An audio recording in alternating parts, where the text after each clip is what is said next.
Hello बच्चों, नमस्कार। मैं संकल्प त्रिपाठी, आप लोगों का बायोलॉजी टीचर, आपके द्वारा बनाया गया उत्तर प्रदेश के number 1 platform UP board Hindi medium में आप सभी लोगों का भरपूर स्वागत करता हूं। प्यारे बच्चों, वादा था 70 में 70 का बायोलॉजी के, तो 70 में 70 के लिए एक रैपिड रिवीजन आपके लिए लेकर के आया हूं। बहुत ही फास्ट हम लोग इसको करने वाले हैं।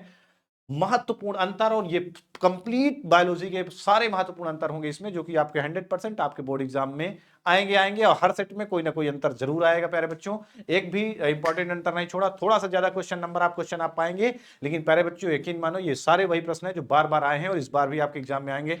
पहला अंतर आपका है असंग जनन और अपयुग्मक। असंग जनन का मतलब होता है कि जब बिना सूत्री विभाजन के और बिना निषेचन के, बिना सूत्री विभाजन और बिना निषेचन के जब नई संतान बन जाती है, यानी कि नए जीव की उत्पत्ति हो जाती है, तो उसको क्या बोलते हैं? उसको बोलते हैं असंग जनन। क्या बोलते हैं? उसको बोलते हैं असंग जनन। ठीक है।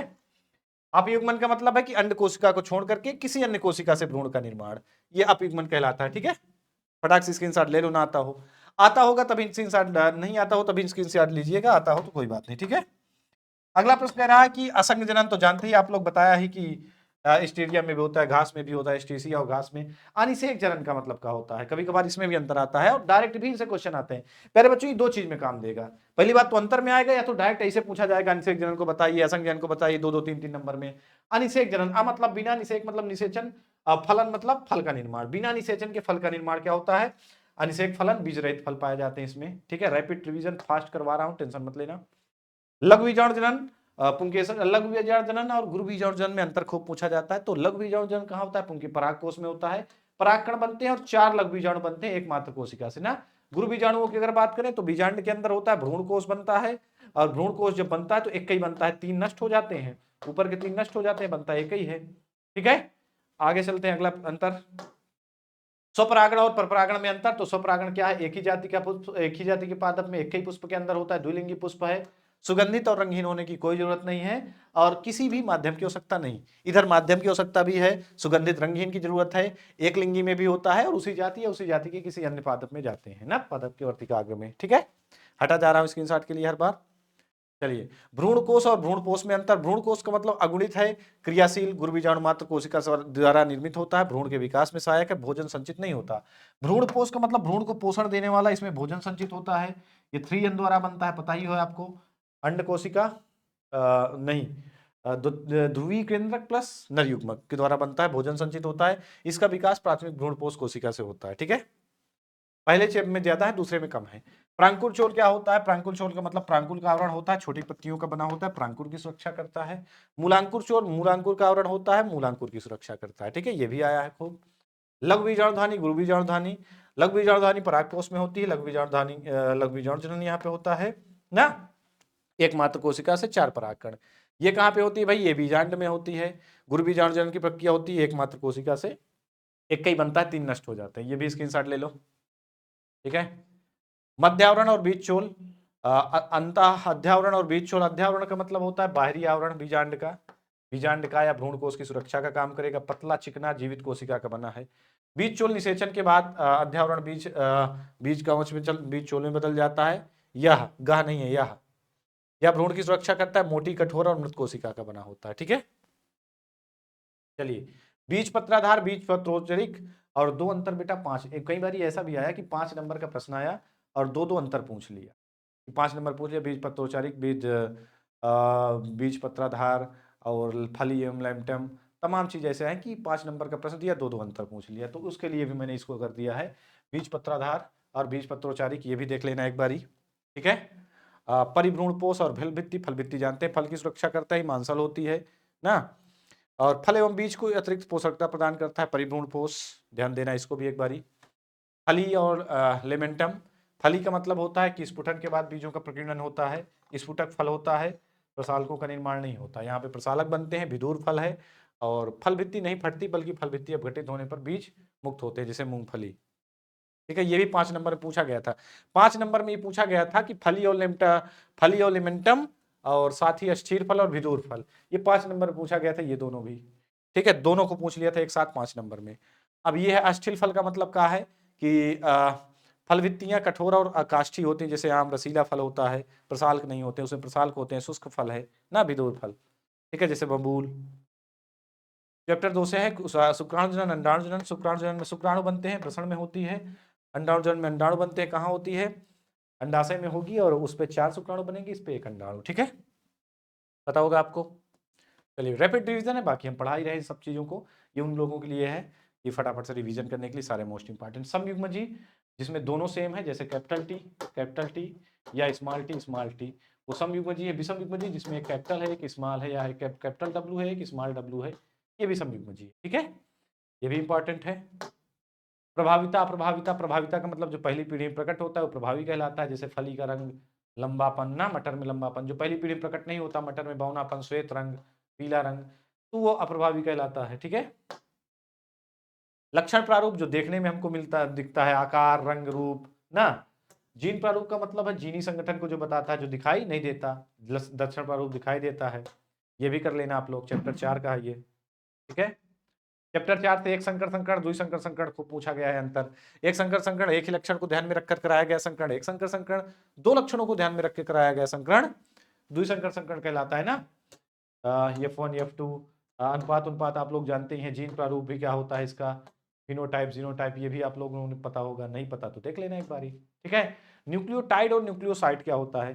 तो न्यूक्लियोटाइड का मतलब होता है फास्फेट प्लस शर्करा प्लस नाइट्रोजन क्षार।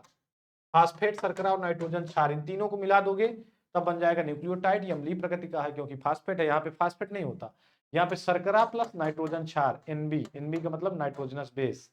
ठीक है, दो अणु नाइट्रोजन क्षार और पेंटोस शर्करा से बनता है, इसलिए क्षारीय प्रकृति का है। ठीक है, ये चलिए, प्यूरिन पिरिमिडीन में क्या अंतर है? तो प्यूरिन में 2 वलय होते हैं, मैंने कहा ना, प्यूरिन का डबल है।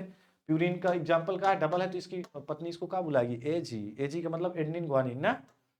और पिरिमिडीन बेचारा सिंगल है, तो इसका मामला गया है कट का मतलब साइटोसिन, यूरेसिल और थायमिन, एक चक्र से बना है, एक ही वलय है ना।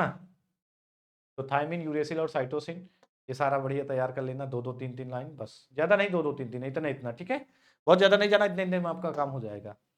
अब पुनरावृत्त डीएनए, अनुषंगी डीएनए का है, तो वे डीएनए के खंड जो जीनोम में अनेक बार पुनरावृत्त होते हैं, दोहराए जाते हैं, उनको पुनरावृत्त डीएनए कहते हैं, हल्के बैंड के रूप में दिखाई देते हैं। जीनोम के बिंदु क्षेत्र पर पाए जाने वाले अनुवर्ती डीएनए अनुक्रम कहलाते हैं, गहरे बैंड में दिखाई देते हैं। ठीक है, आगे बढ़ते हैं। समजात अंग, समरूप अंग। समजात का मतलब सम मतलब समान, जाय मतलब जन्मे, जिनकी रचना और उद्भव, सम मतलब समान, जायत मतलब जन्मे, जो रचना और उद्भव में समान होंगे उनको क्या बोलते हैं? समजात अंग ना। लेकिन कार्यों में भिन्न होंगे, जो रचना उद्भव में समान होंगे वो कार्यों में भिन्न होते हैं, अब सारी विकास कहलाते हैं। ये समरूप मतलब रूप में समान है लेकिन रचना उद्भव में अलग है, बाहरी रूप से समान दिखाई देते हैं, कार्य समान प्रदर्शित करते हैं, लेकिन विकासी क्रम असमान होता है, ये अभिसारी विकास को बताते हैं। ठीक है, समजात अंग, समजातीय अंग। संयोजक कड़ी, अधस्थ कड़ी। संयोजक कड़ी का मतलब होता है कि दो जीवों का जो दो जीवों को लक्षण प्रदर्शित करता हुआ जीवित जीव पारिप्रेटस है, न्यूक्लिना है। अधस्थ कड़ी मतलब जीवाश्मी जीव जिसमें 2 जीवों के लक्षण हो, जैसे आप लोगों ने देखा होगा सबसे अच्छा एग्जांपल आर्कियोपेटाइरिक्स है, साइनोग्लाइसस है, ये सारी चीजें हैं। ठीक है, चल भाई आगे बढ़ते हैं। लैमार्कवाद डार्विनवाद में कई बार अंतर आया है, तो लैमार्कवाद डार्विनवाद आप लोगों ने खूब पढ़ा होगा। लैमार्क ने कहा था कि भाई खींचते खींचते अंगों की उपयोगिता अनुपयोगिता, की जो जिराफ की गर्दन है वो पीढ़ी दर पीढ़ी खींचने से गर्दन आगे की टांगे लंबी हो गई। डार्विन ने कहा नहीं, 2 प्रकार के थे, एक छोटी गर्दन वाले थे, एक लंबी गर्दन वाले थे। और लंबी गर्दन वाले क्या हुआ कि भाई वातावरणीय संघर्षों में विजयी हुई, तो वही विजयी हुए तो प्रकृति ने उनको मौका दिया, वो आगे बढ़े। छोटी गर्दन वाले नहीं वातावरणीय संघर्षों में विजयी हो पाए, तो क्या हो गए, वातावरणीय संघर्ष से नहीं लड़ पाए तो मर गए। ठीक है, ये सारी चीजें स्क्रीनशॉट ले सकते हो, ये सारी चीजें खूब पढ़ाया मैंने, और लगातार सेशन आपके चल रहे हैं बेटा, पढ़ते रहो, आगे बढ़ते रहो, डेली लाइव क्लास लेते रहो, ये सारी चीजें बकायदे पढ़ाई जा रही बेटा। लाइव सेशन में बकायदे ये सारी चीजें बहुत अच्छे से एक्सप्लेन करके हम पढ़ा रहे हैं प्यारे बच्चों। आपकी बायोलॉजी की तैयारी 100% 70 में 70 होगी, सिर्फ आपको क्या करना है बेटा, डेली लाइव क्लास लेते रहना है, 70 में 70 पूरा होगी। ठीक है, ये भी स्क्रीनशॉट ले लो ना, आता हो तो बेमतलब स्क्रीनशॉट ना लेना।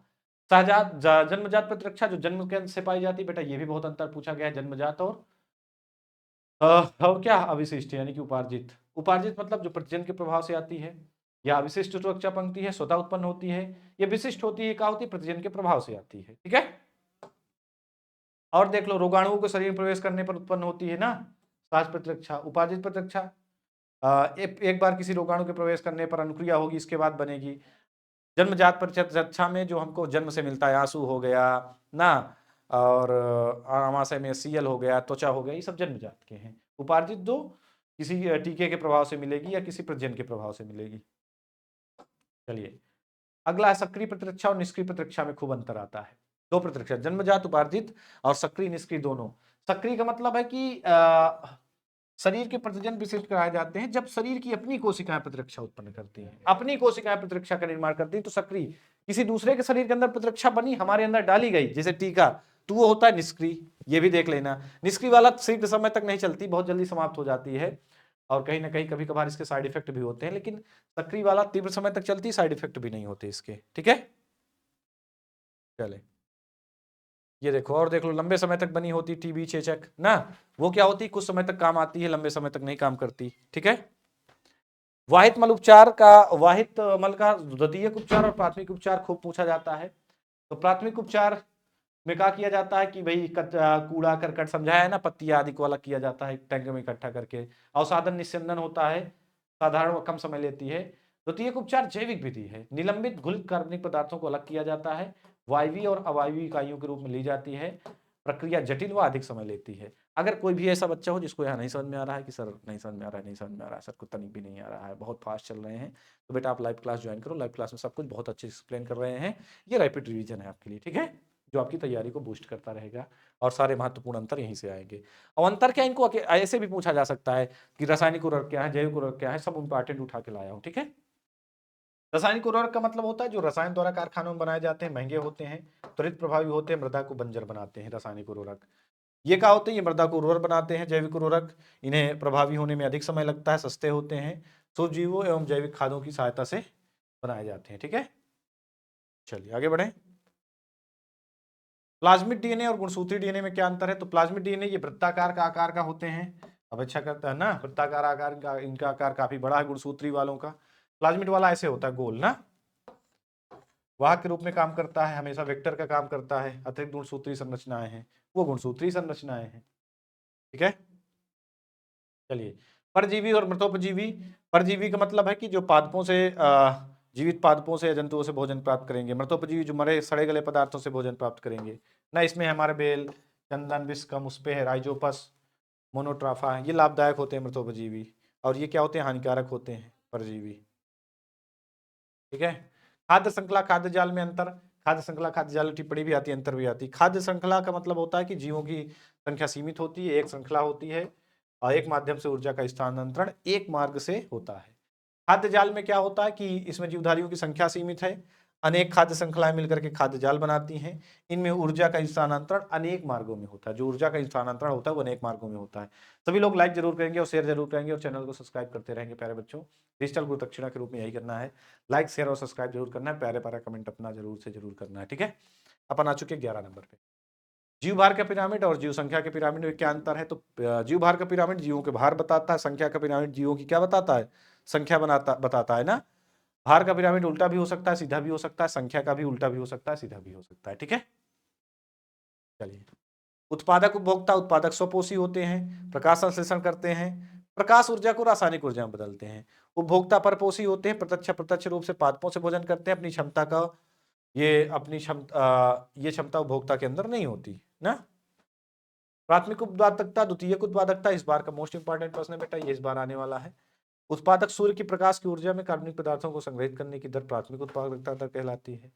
उत्पादकों द्वारा उपभोक्ता स्तर पर संग्रहित ऊर्जा को द्वितीयक उत्पादकता कहलाते हैं। कार्बनिक से कार्बनिक पदार्थों का संश्लेषण होता है द्वितीयक उत्पादकता में, इसमें अकार्बनिक तत्वों से कार्बनिक तत्वों का संश्लेषण। ध्यान दे लेना, प्राथमिक उत्पादकता, द्वितीयक उत्पादकता, प्राइमरी एंड सेकेंडरी प्रोडक्टिविटी। ये बेटा बाह्य स्थानीय संरक्षण चैप्टर 13 से। सो मतलब जंतु को उसी के स्थान में उसको संरक्षित कर देना, उसी के स्थान में उसको संरक्षण देना, सुरक्षा प्रदान करना, स्व स्थानीय संरक्षण होता है ना। जैसे अभ्यारण्य हो गया, राष्ट्रीय उद्यान हो गया। बाह्य स्थानीय संरक्षण मतलब बाहर लाया जाए, मानव निर्मित परिवेशों में लाया जाए, प्रबंधन किया जाए उसका, जैसे जीन बैंक हो गया, दूध शीतलन हो गया, वनस्पति उद्यान हो गया। ठीक है बेटा, ये हो गया आपके पूरे, ये बेटा हो गया आपके कंप्लीट, खींच लो, ये हो गया आपके कंप्लीट मोस्ट इंपॉर्टेंट अंतर, इनसे कुछ नहीं आएगा प्यारे बच्चों ज्यादा। सभी लोग शेयर ज्यादा से ज्यादा जरूर करेंगे और कमेंट सेक्शन पे अपनी राय जरूर देंगे, कमेंट जरूर करेंगे, लाइक जरूर करेंगे, शेयर जरूर करेंगे। मिलते हैं ऐसी वीडियो में, तब तक के लिए अलविदा प्यारे बच्चों, और जरूर से जरूर लाइव क्लास ज्वाइन करें। Bye bye, love you all guys, हंसते रहें, मुस्कुराते रहें, पढ़ाई लिखाई करते रहें।